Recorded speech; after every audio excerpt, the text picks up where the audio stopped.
আসসালামু আলাইকুম। হ্যালো বন্ধুরা, কেমন আছেন আপনারা? আশা করি ভালোই আছেন। আজকে আপনাদের হাঁসের মাংস রান্না করে দেখাবো। এটা দেশি হাঁস।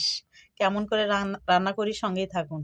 হাঁসের মাংস এই তো পেঁয়াজ দিয়ে দিলাম, মানে মাখিয়ে দিয়ে রান্না করব।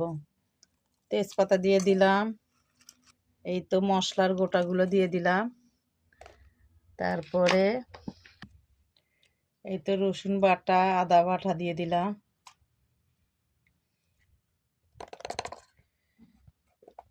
এই তো হলুদের গুঁড়ো দিয়ে দিলাম। আমি কষে রান্না করি না, ঠিক আছে? যে মশলা কষে নিয়ে তারপরে রান্না করা, এরকম রান্না করি না। তারপরে গুঁড়ো মরিচ দিয়ে দিলাম। ঝাল অনুযায়ী দিবেন, আপনারা যাই যেরকম ঝাল খান ওই রকম করে দিবেন। এই তো লবণ দিয়ে দিলাম। এই তো তেল ঢেলে দিলাম। বুঝছেন, পানি ঢেলে দিব, দিয়ে ছুনি হাতা দিয়ে লাড়ে দিলেই সবগুলো একসাথে মিক্সড হয়ে যাবে।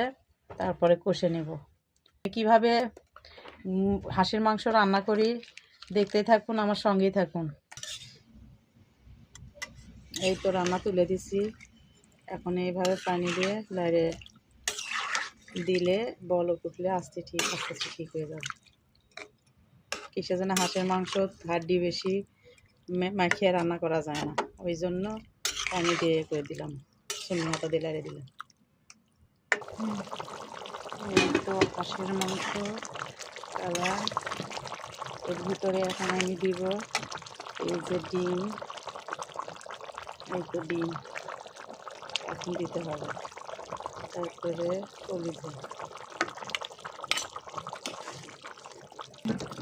এই যে কষানো হয়ে গেছে, কয়েকটা আলু দিব আইন বাবুর জন্য। মাংস রান্না করা হয়ে গেছে, এখন আমি দিব জিরে ভাজা। এই তো এগুলো কিন্তু ঝোল না, তেল বাড়াইছে মাংসের মধ্যে থেকে। এগুলো তেল খালি কষানি করে, সেই কষানির তেল বাড়াইছে।